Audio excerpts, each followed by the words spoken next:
Welcome. If you're looking to stop Instagram from automatically downloading files or media to your PC, you're in the right place.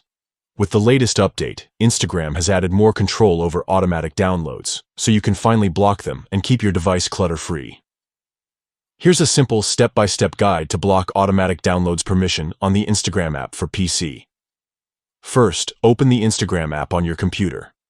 Make sure you're logged into your account so you can access all the settings you need. Next, look to the top of the page and find the three dots icon. This is usually in the upper right corner of the app window. Click on these three dots to open a drop-down menu with more options. From this menu, select App Info. This will take you directly to the app's information page, where you can manage various settings related to Instagram.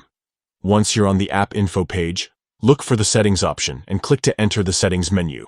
Here, you'll find a range of controls that allow you to customize how the Instagram app behaves on your PC. Now, scroll down and find the section labeled More Settings and Permissions. Click on it to expand additional options that are not immediately visible in the main settings menu.